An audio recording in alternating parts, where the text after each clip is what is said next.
ശരീരത്തിന്റെ പകുതി ഭാഗം ഭഗവാൻ ദേവിക്കായി കൊടുത്തു. അതേപോലെ മഹാലക്ഷ്മിക്ക് അതേപോലെ തന്നെ വഴിയിലിരുത്തിയിട്ടുള്ള മഹാവിഷ്ണു പാലാഴി മദനം കഴിഞ്ഞിട്ട് ആ ദേവി മഹാലക്ഷ്മിയെ താൻ തന്നെ സ്വീകരിച്ചു.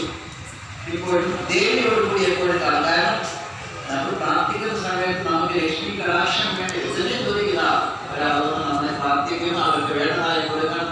സർവമംഗള മാംഗല്യേ ശിവേ സർവപ്രസാദികേ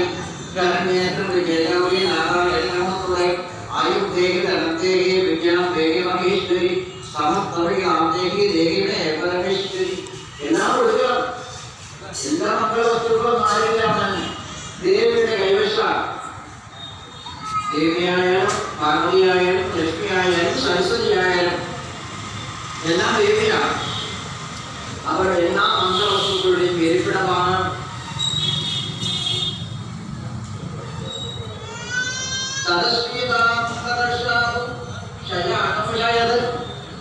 ഭൂമിയിൽ കിടക്കുകയാണ് രാമനും ലക്ഷ്മണനും.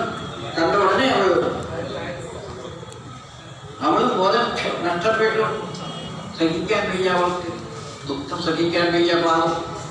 അല്ലെങ്കിൽ തന്നെ പകുതി ദിവസം ആഹാരമൊന്നുമില്ല, ഒന്നുമില്ല. എപ്പോഴും നിത്യം ശോകപരായണ, ദുഃഖത്തെ മാത്രം പരായണം ചെയ്തുകൊണ്ടിരിക്കുന്നവൾ.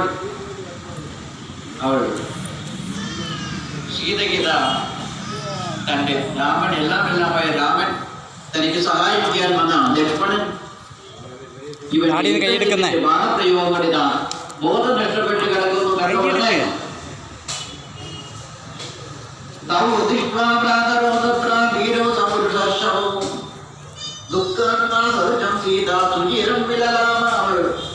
ഒരുപാട് കരയാണ്.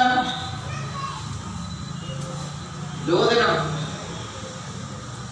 അവരുടെ കരച്ചിൽ ആര് കണ്ടാലും ഉടനെ ഇവൾ പറയുകയാണ്,